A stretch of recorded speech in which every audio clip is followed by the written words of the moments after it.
Good morning everyone. My name is Sushma. I am the assistant professor in CMR Engineering College. Now I am going to discuss about the software engineering concept as a process model. So here the process model. We can use this process model in the software development life cycle methodology.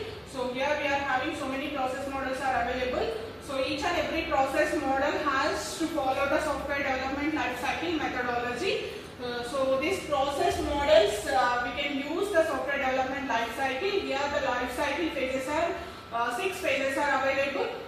Requirement analysis phase, defining the requirements, designing, development, testing and deployment and maintenance. So these all are the SDLC framework activities are there. So each and every process model should follow all these steps of the software development life cycle methodology. So the very first one is the very first phase of the software development life cycle is the requirement analysis phase. Here we can collect the requirements from the customers, from the stakeholders. According to their requirements, we can create the project or we can develop the product. So we can collect the requirements from the customers. So after collecting the requirements from the customer, we can analyze about the requirements. So where we can use this product, why we are developing this product, what is the advantages, what are the disadvantages, where we can apply all these concepts in the real time. So we can analyze everything about the requirements after getting the requirements from the customer. So once the analysis is done, then we can define the requirements. So here the define the requirements is the second stage of the SDLC phases. Here we can define the requirements. So these requirements we can make the document. For these requirements we can make the documentation like SRS documentation, software requirement specification document. So this document can be acts as the intermediate between the customers and also developers. So we can make all the documentations according to the customer requirements. So here we can create the SRS document. Here we are going to define the requirements. If you have the clear requirements only, we can design or we can develop or we can test, we can create the product according to the customer needs. So here we can clearly give the information regarding the technology or the cost effective or advantages or disadvantages what the customers want to do. So we can define every information about the requirements. So after creating the SRS document, so based on that SRS document only, the next phase we can complete the next phase, that is the designing phase. So that in the designing phase, according to the SRS document, we can draw the architecture and we can create the system architecture of the particular needs of the customer. So after creating the architecture, after creating the software architecture or system architecture, we can create the design document. So each and every phase we can create the documentation for entire development process. So in this design phase also we can create the design document. So this document can be acts as the intermediate between the designer and also developer. So according to the design document only we can develop the product. So the next phase is the implementation phase. In this implementation phase we can write the source code for entire requirements. So according to the design documents only we can write the source code for all the requirements. So here we can implement the product. So after writing the source code, the next phase is the testing phase.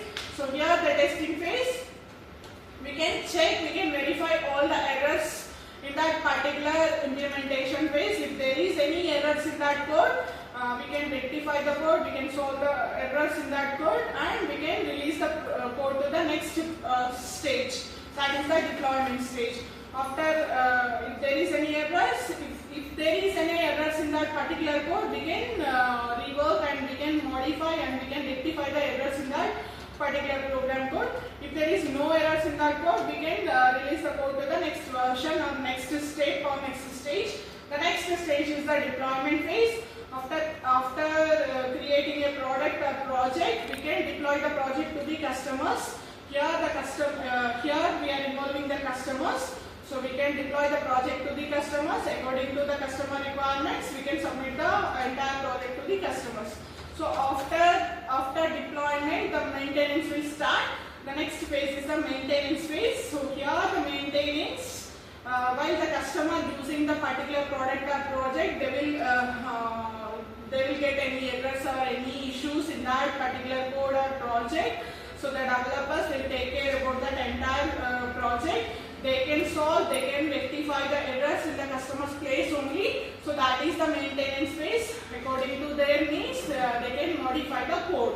So that is the maintenance phase. These all are the 6 phases available in the software development life cycle methodology: requirement analysis, defining the requirements, designing, implementation, testing, and deployment and maintenance. So these all are the 6 phases are available in this SDLC methodology.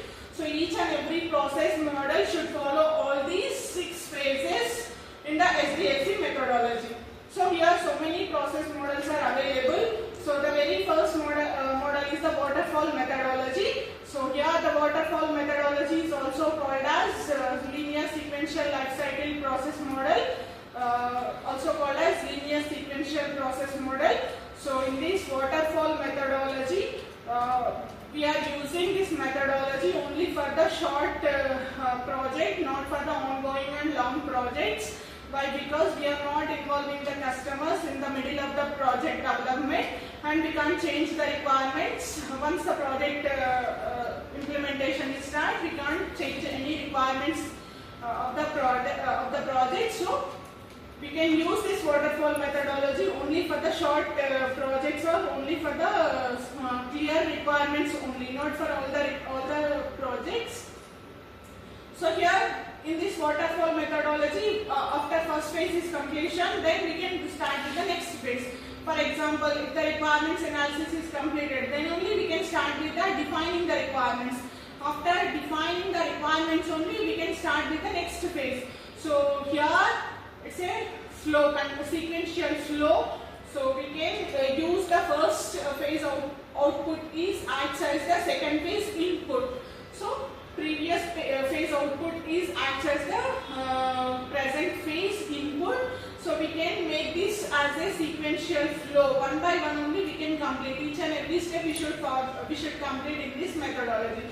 So first you have to collect the requirements. So very clear requirements only we can start with this waterfall methodology. If there is any changes in the requirements, we can't use this waterfall methodology. While developing the project or while testing the project or while designing the project, we can't allow the requirement changes from the customers. So here we are not using the customers. We are not involving the customers. Just we are getting the information. We are collecting the requirements from the customer only. So after collecting the requirements, we may analyze, we may design, we may code, we may write the source code, and we may test the code, and we may deploy the product to the customers only. So here we are not involving the customers in the middle of the phases, and we are not changing the requirements in the developing process also. So this is the process methodology of waterfall model. So here these all are the advantages in this methodology. We are having advantages and also same disadvantages. So the major advantage of this waterfall methodology is the very clear requirements we have here. So if you have very clear requirements only, we can use this methodology.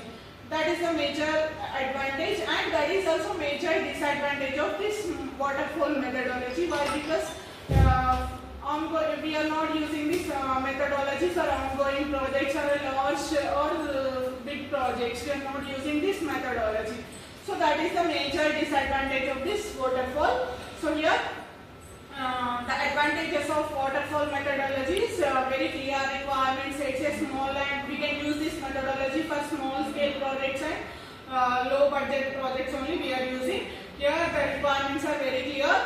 So that is the advantages, and the disadvantages are we can't change the requirements in the middle of the development phases, and we can't change we can't use this methodology for ongoing projects or big projects. These all are the disadvantage of waterfall methodology. So the next process model is the incremental process model. So here incremental process model also should follow the SDLC phases, each and every phase of the SDLC. So the very first phase is the planning, that is the requirement analysis. next one is the defining, next one is the designing, next implementation, testing and deployment and maintenance. So this process model, first we have to collect the requirements from the customers. After collecting the requirements, we can divide the requirements as a increment, smallest increments parts in that entire project. So increment 1, increment 2, increment up to n number of increments we can divide the requirements. So after dividing the requirements, we may design the product, we may implement the product and we can test the product. After completion of all these three phases, we can combinedly deploy the product to the customers. First, you have to collect the requirements from the customers. After collecting the requirements, then we can divide the requirements as a n number of increments. According to the requirements, we can divide the requirements as an increments, as a parts of increments and number of increments. So here increment 1, 2, 3, 4 up to n numbers. So in that increments we can complete the three phases, that is the designing phase and implementation phase and testing phase. After completing all these three phases, we can deploy the product to the customer. So up to n number of increments are available, right? So n number of outputs we can combinedly we can deploy the product to the customer. So that is the incremental methodology. In the waterfall methodology, after completion of the first phase only we can start with the second phase. After completion of the second phase, we can start with the third phase. But in the incremental process model, first you have to collect the requirements from the customers. After collecting, we can divide the requirements as a parts. So after completion of all the implementation or all the testing, everything under particular requirements, then we can deploy the requirements